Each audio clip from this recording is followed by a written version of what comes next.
लूट। राजस्थान के उन तमाम क्रांतिकारी साथियों को उन्होंने यहाँ बुलाया और आज जो मान सम्मान दिया, ये जो लॉबी पूरी यहाँ बैठी हुई है, बहन से लेकर सभी प्रदेश कमेटी और ये सब साथी जो ऊपर बैठे हुए हैं, नीचे बैठे हुए हैं, प्रत्येक कार्यकर्ता का आभार। साथियों, आज साथियों ने बताया था कि आपको भीम आर्मी की पार्टी की समीक्षा करनी है। समीक्षा तो होती रहेगी, बात करना अति आवश्यक है। अभी बहुत सारी बड़ी बड़ी बातें भाई रईस मलिक जी ने कही, हिमांशु भाई ने तो बहुत ही आडम्बर बात दी है, अभी बहन ने भी बहुत अच्छा मार्गदर्शन दिया है, अनिल देरवान जी ने भी बहुत अच्छी अच्छी बातें कही। देखिए, सच्चाई का केवल हम भीम आर्मी के लोगों को पसंद है। भाई चंद्रशेखर आजाद जी भी होंगे तो सच्चाई पर ही काम करते हैं, क्योंकि फील्ड वर्कर। तो मैं जानता हूं अगर मैं फील्ड में काम नहीं करूंगा तो हिमांशु काम नहीं करेगा। मैं भी जानता हूं मैं अगर काम नहीं करूंगा भाई रईस मलिक जी भी काम नहीं करेंगे, क्योंकि जैसा लीडर होता है वैसे ही आगे कार्यकर्ता पैदा होते हैं।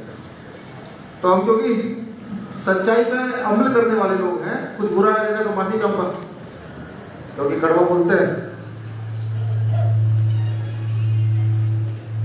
कड़वा बोलते हैं।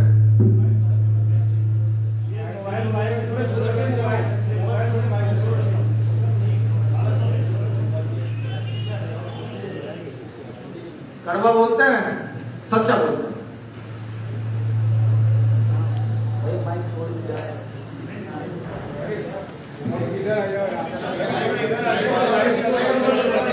भाई साहब हो जाओ, भाई मुझे लगता है मुझसे अगर मैंने भाई साहब मुझसे अगर मैंने मुझे लगता है यहाँ कोई कर देगा।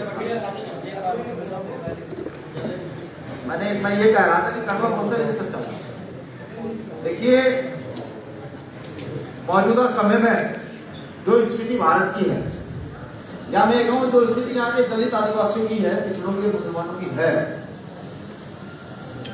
लोकतंत्र के समय में ऐसी स्थिति अब से पहले कभी रही नहीं हो। आजादी के समय से पहले रही हो तो रही हो, अंग्रेजों के टाइम में भी मुझे नहीं लगता कि ऐसी स्थिति रही हो, क्योंकि अंग्रेजों ने बहुत सारे अधिकार हमें जो है यहाँ पर दिए, महिला को बहुत सारे अधिकार दिए हैं। तो आज की जो मौजूदा स्थिति है वो लगातार भयानक होती है। अब ऐसे मौजूदा समय में अगर मैं ये कहूँ अनिल देरवान जी की कमर पर हाथ मार करके आप बहुत अच्छा काम कर रहे हैं, तो भाई ये मैं नहीं कर सकता, क्योंकि बाबा साहब अम्बेडकर मनोहर साहब काशीराम साहब को पढ़ता हूँ, उनके बराबर, उनके नखून के बराबर अगर हम काम कर जाए तो इस देश की सत्ता कदमों में हो, उनके नखून के बराबर काम। मैं नहीं कहता, मैं तिरस्कार नहीं कर रहा, काम हम सब लोग कर रहे हैं, पूरी मजबूती से काम कर रहे हैं। अब आप मुझे एक चीज का जवाब दीजिए, एक व्यक्ति पूरे दिन मजदूरी करता है तो क्या शाम को उसको मजदूरी चाहिए नहीं चाहिए? चाहिए ना। हम भी काम कर रहे हैं, क्या हमें मजदूरी मिल पा रही है? नहीं।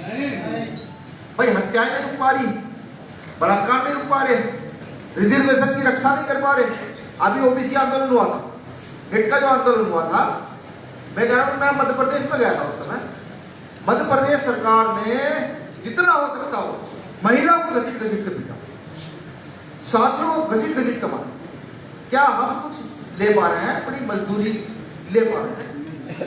नहीं ले पा रहे। तो समझिए क्यों नहीं ले पा रहे। देखिए, भीम आर्मी को गरीबी निर्मूलन मिटाओ कार्यक्रम में नहीं, बहुत सारे लोगों को पूरी तरह साफ साफ समझिए, भीम आर्मी गरीबी निर्मूलन कार्यक्रम नहीं है, ना ही भीम आर्मी ऐसा कोई कार्यक्रम है जो रातों रात आपको जो है इस देश की सत्ता पर काबू करता है। भीम आर्मी का मतलब समझ लीजिए क्या। भीम आर्मी का मतलब यह है कि अगर एक गांव में एक घर भोजन मूवमेंट का और वो अपने आप को लज्जित फील करता है या शोषित फील करता है, तो भीम आर्मी का कोई मतलब नहीं है। अगर आप राजस्थान के रहने वाले हैं तो राजस्थान के एक गांव में आपकी यूनिट होनी चाहिए। कहीं पे है चाहे खुले में घूम, लेकिन अपने आपको जब तक महसूस ना मजबूत ना करने लगे, सुरक्षित महसूस ना करने लगे, तब तक आपका काम खत्म नहीं होता। ये सिर्फ काम की शुरुआत है। भीम आर्मी का यही काम होना चाहिए, जहां अन्याय शोषण हो वहां भीम आर्मी का कार्यकर्ता बंदूक के साथ तब कहीं जाकर के हमें मजदूरी मिल सकती है, अन्यथा भ्रम जो है दिमाग से सब लोग निकाल देगा। ये जो हम लोगों ने बहुत पालनीय है। कल हम किसी पुलिस वाले के सामने जाकर के रिपोर्ट दर्ज नहीं करा सकते थे, कल हम अपनी जातियों को छुपाया करते थे, आज हमें अपने धर्म छुपाने पड़ रहे हैं। मुस्लिम अगर कहीं चुटियाधारियों के बीच में बैठा हो तो उसे झिझक होती है कहते हुए कि मैं अहमद हूं, मलिक हूं, खान हूं, पठान हूं। ठीक, तो ये आपको महसूस करना पड़ेगा, इस देश की व्यवस्था को परिवर्तित करना पड़ेगा। हमारे प्रत्येक महापुरुष ने, तथागत गौतम बुद्ध हो, भारत की व्यवस्था परिवर्तन की, सतगुरु रविदास जी ने भारत की व्यवस्था परिवर्तन की, गुरु नानक देव जी ने, जिनका आज शायद स्मृति दिवस है ना, आज स्मृति दिवस है, उन्होंने भारत की व्यवस्था परिवर्तित की। साहब काशीराम साहब, बाबा साहब अम्बेडकर, फूले साहब, पेरियार साहब, सर छोटू राम, बिरसा मुंडा साहब, जितने भी महापुरुष बढ़ेंगे, इन्होंने व्यक्ति की व्यवस्था परिवर्तित नहीं की, भारत की व्यवस्था परिवर्तित की, उस समाज की व्यवस्था परिवर्तित की जिस समाज को रहने, खाने, उठने, बैठने का अधिकार नहीं।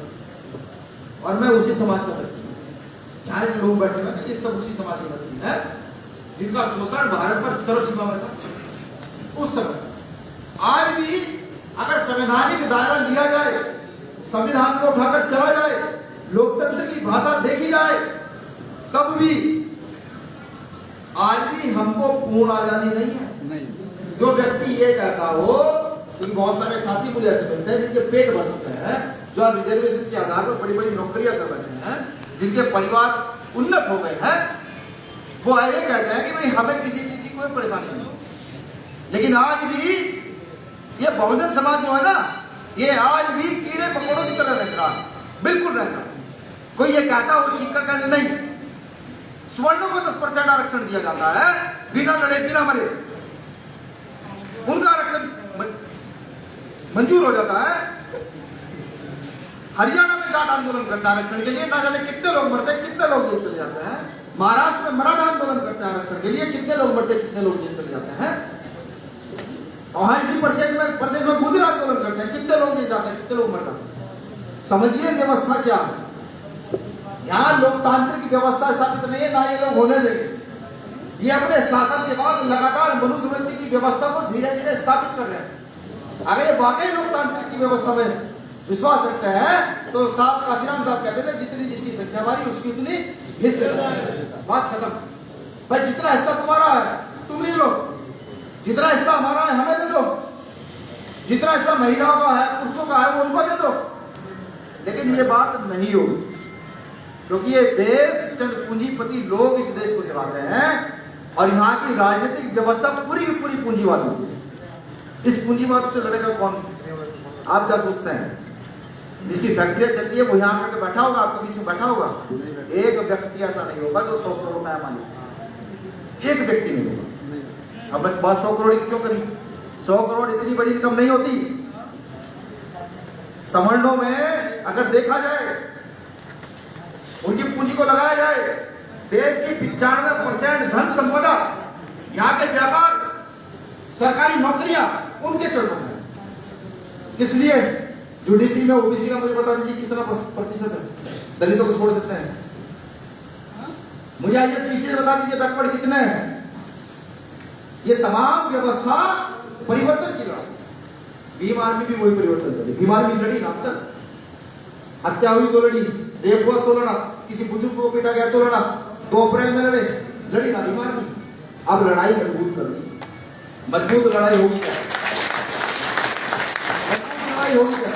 जैसे हिमांशु भाई ने बताया, पूरे देश में कहीं भी कुछ गलत होता है तो समाज उम्मीद करता है, बहनें उम्मीद करती हैं, बुजुर्ग उम्मीद करते हैं कि भीम आर्मी के कार्यकर्ता को फोन करो, वो आकर के मदद करें, ये उम्मीद करते हैं। तो भीम आर्मी को भी तो कुछ उम्मीद रखनी चाहिए, नहीं रखनी चाहिए। उसी उम्मीद को जिंदा रखने के लिए भाई चंद्रशेखर आजाद जी ने एक राजनीतिक दल का निर्माण किया, भीम आर्मी ने एक राजनीतिक दल का निर्माण किया जिसका नाम आजाद समाज खलचिया, जिसके प्रभारी यहाँ पर भाई सुनील जी हैं, प्रदेश अध्यक्ष अनिल जयमान जी हैं, महिला मोर्चा की अध्यक्ष हमारी बहन हीना जी हैं, और हमारे युवा विंग के अध्यक्ष नाम निकल गया हमारे से, सुनील भिंडा जी हैं। उस पार्टी का निर्माण किया, लेकिन वो पार्टी चलेगी कैसे? 2 रास्ते हैं उसको। एक तो किसी का सहारा लिया जाएगा और फिर उसके इशारे पर नाचा जाएगा। डमरू देखा, हाथ से बजाते रहेंगे, तो सहारा लेंगे तो इशारा तो मानना पड़ेगा। और एक ये है कि आप लोग भरपूर मेहनत करें, बाबा साहब अम्बेडकर को पढ़कर, शाह मान्यवर काशीराम साहब को पढ़कर, फूले साहब को पढ़कर भरपूर मेहनत करें। और इसलिए मेहनत करें, अपने लिए मेहनत ना करें, इसलिए मेहनत करें जैसे बाबा साहब अम्बेडकर ने मेहनत की, उनसे अगली पीढ़ी को मिला, और साहब काशीराम साहब ने मेहनत की, उनसे अगली पीढ़ी को मिला। ये समझ के मेहनत करें कि हम जो मेहनत करेंगे वो हमारी अगली आने वाली पीढ़ी को मिले। तो तब जाकर कहीं आपको आपकी मजदूरी मिल सकती है। अगर आप ये सोचते हैं कि इस बहुजन मूवमेंट में, अम्बेडकरी मूवमेंट में आज ही आपको अपनी मजदूरी चाहिए, तो मुझे ये लगता है, मैं बिना झिझक के कहता हूं, मैंने अभी पंजाब में भी कहा कि जहां नाश वहां सब सत्यानाश। जो व्यक्ति ये चाहता है उसे आज ही अपनी मजदूरी चाहिए, वो अपने घर चलाए, अपने बच्चों का पालन पोषण करे, अपने बच्चों को धोकर मूवमेंट को धोकर। ये बेहद जरूरी हो गया, अब जरूरी हो गया है। ये किस लिए जरूरी हो गया है ये समझना पड़ेगा। आज यहां कोई नरोत्तम सिंह अगर बोल रहा है तो कल इसी का हत्या जाए ये नहीं पता। अगर चंद्रशेखर आजाद बोलते हैं कब उनकी हत्या जाए ये नहीं पता। रईस मलिक जी बोलते हैं तो उनकी हत्या कब हो ये नहीं पता। ये इसलिए जरूरी हो गया। जब हम गुरु रविदास घर आंदोलन से जेल से छूट करके आए तो एक साथी ने मुझे पूछा और कहा यार जेल जाने का शौक हो गया है क्या, जब मर जाते हो जेल चले जाते हो। हमने कहा भैया शौक नहीं, हम तो चाहते ही नहीं जेल जाना, हमारा तो समय खराब होता है, आंदोलन करते हैं तो समय खराब होता है, बिना वजह सड़कों पर घूमते हैं तो समय खराब होता है। हम तो ये चाहते हैं संवैधानिक की सारी आईपीसी की जितनी धाराएं हैं उन पर काम होना शुरू हो जाए। भीम आर्मी तो फिर इस देश के उन गरीब तबके को पढ़ाने की ओर लगेगी जहां देश की व्यवस्था को बदला जा सकता है। लेकिन ये होगा कब, ये होगा कब, ये हमें समझना पड़ेगा। देखिए भी बात चल रही थी मान्यवर काशीराम साहब के मूवमेंट, बाप से डीएस4 और बहुजन समाज पार्टी, इन सब की बात अभी कही इनडायरेक्टली तौर पर हमारे भाई रईस मलिक साहब ने।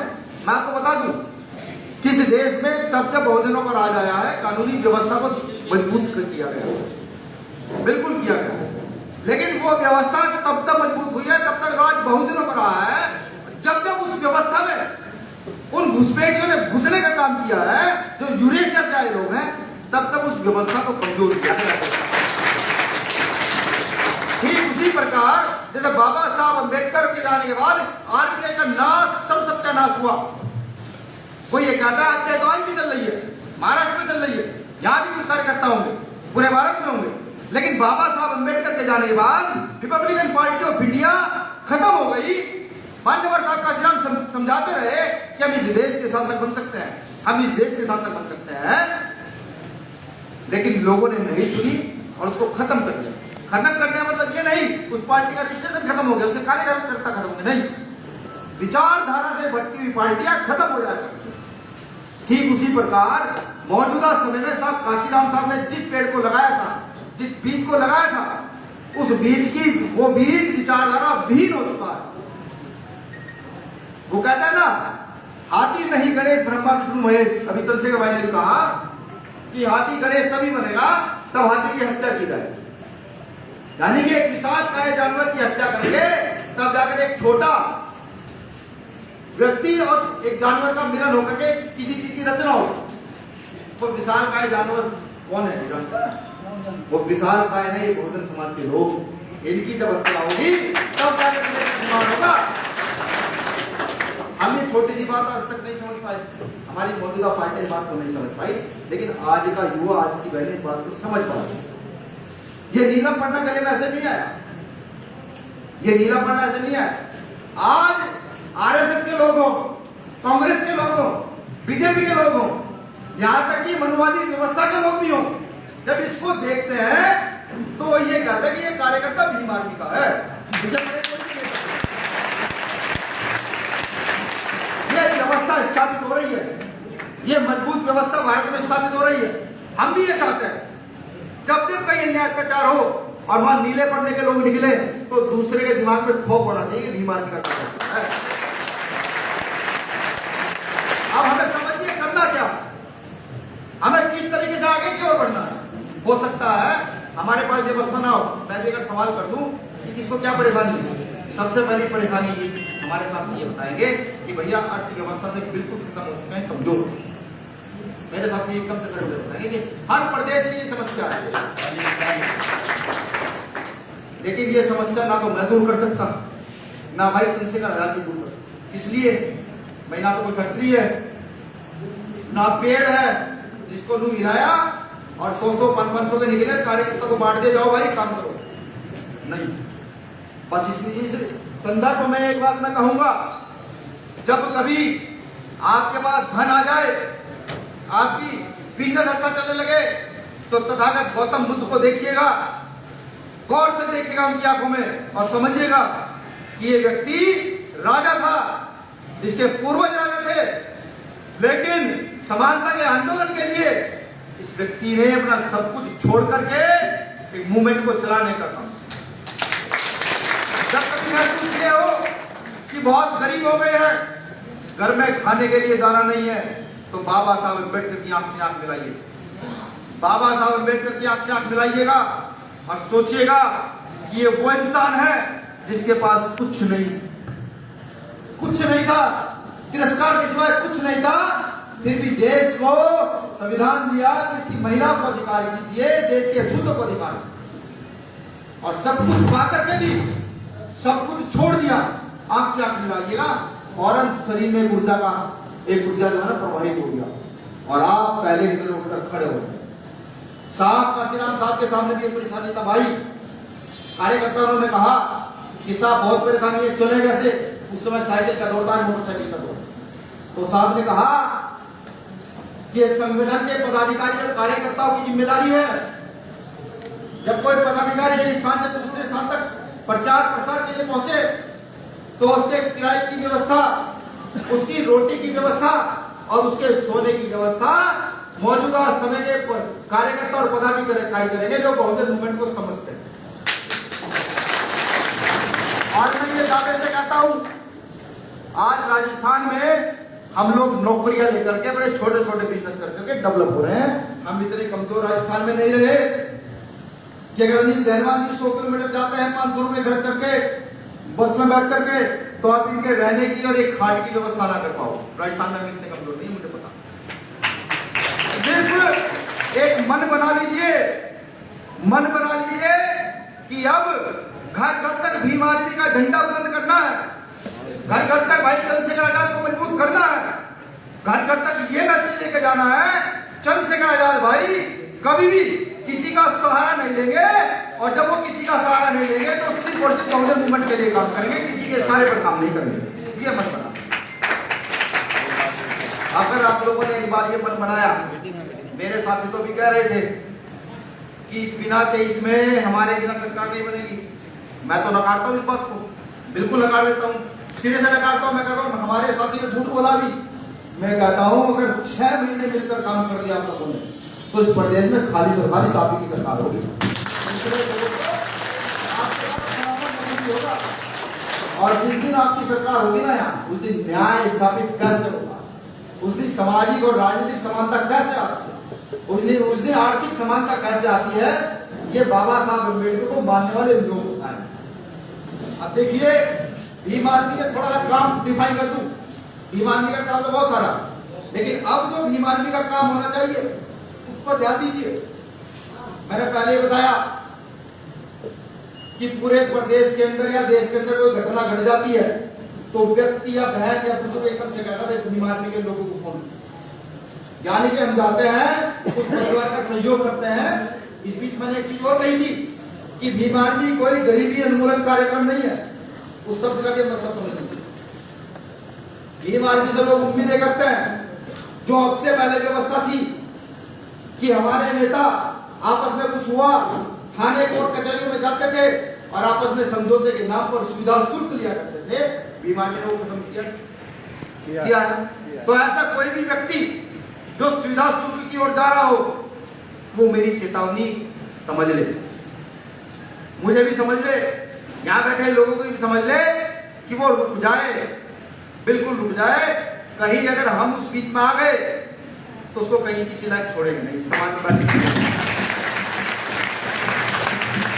तो भीम आर्मी का कार्यकर्ता जब निस्वार्थ होकर के अपनी मोटरसाइकिल में अपना तेल फूंक करके अपने घर से रोटी खा करके समाज में निस्वार्थ भाव से काम कर रहा है, अब हम जिसका भी काम करेंगे, जिसके भी शोषण में जाएंगे, जिस गांव, जिस गली, जिस मोहल्ले में जाएंगे, वहां जाकर के एक बात सिद्ध करेंगे, कि अब हमें मजदूरी चाहिए, हमें मजदूरी चाहिए, हमें आपके वोट की जो ताकत है वो चाहिए।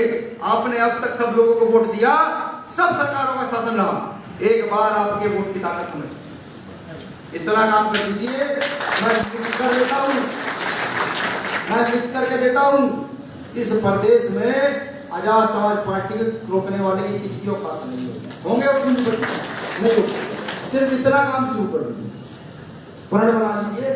भीम आर्मी का सबसे पहला काम होगा वोट तैयार करना, चुनाव लड़ना नहीं, वोट तैयार करना। सिर्फ चलना है भीम आर्मी के कार्यकर्ताओं को और क्षेत्र में जाकर वोट तैयार करना है, लोगों को बताना है हमने क्या क्या किया। मुझे नहीं लगता आपके राष्ट्रीय लीडरान ने भी, प्रदेश और जिले के लीडरान को मैं छोड़ भी दूं, राष्ट्रीय लीडर ने भी इतने काम कर दिए हैं। अगर आप उसी का बखान करके लोगों को बताना शुरू कर देंगे तो लोग 100% सेटिस्फाई होंगे। वो चाहे तो ओबीसी आंदोलन का मामला हो, वो चाहे SC/ST एक्ट का मामला हो, वो चाहे हमारी बेटियों के साथ हो रहे दुराचार का मामला हो, वहां कार्यकर्ता तो बाद में पहुंचता है, आपका राष्ट्रीय लीडर जिसका नाम भाई चंद्रशेखर आजाद ब्राह्मण है वो सबसे पहले। और मुझे लगता है इससे मजबूत लड़ाई पूरे भारत में कोई लड़ नहीं रहा। एक नेता मुझे ऐसा बता दीजिए, अभी दिल्ली में एक छोटी सी बहन का 6 साल की गुड़िया का 8 साल की गुड़िया का रेप करके आधा से जला दिया। हाँ, सिर्फ बच्चे दे बैठे इन्होंने आंदोलन किया भाई वाली से। 2 दिन गुजरे, 3 दिन गुजरे, जब वहां भाई चंद्रशेखर आजाद पहुंचते हैं तो अगले दिन ट्वीट आता है वहां के मुख्यमंत्री का, नहीं हम उस बिटिया के उसमें पहुंचे। तीसरे दिन वहां पर कांग्रेस के दिग्गज नेता भाई राहुल गांधी जी पहुंच जाते हैं। तो समझिए ये ताकत क्या है।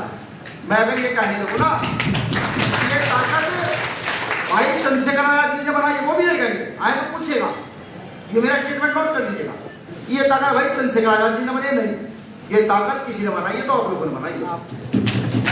आज भाई चंद्रशेखर आजाद पूरे देश के अंदर दहाड़ते हैं, बोलते हैं, गरीब परिवार से निकल करके बोलते हैं, ये ताकत सब आप लोगों की है। इस ताकत को बना कर रखिए। इस ताकत को अगर आप अगले 5 साल बना देते हैं ना, तो 6ठे साल इस देश की सबसे बड़ी कुर्सी यहाँ के बहुजनों के कदमों में होगी। ये ताकत बना कर रखिए। लेकिन बहुजन मूवमेंट में जो व्यक्ति स्वार्थ से काम करते हैं, स्वार्थवश काम करते हैं, स्वार्थ का मतलब जानते हैं, मैं स्वार्थ को बिजनेस से डिनोट करता हूँ कि मैं आपके लिए कुछ करूंगा, आप मुझे कुछ दोगे। ये बिजनेस होता है ना भाई, मैंने आपके लिए कुछ किया तो फिर उसके लिए आपने मुझे कुछ दिया, ये बिजनेस होता है।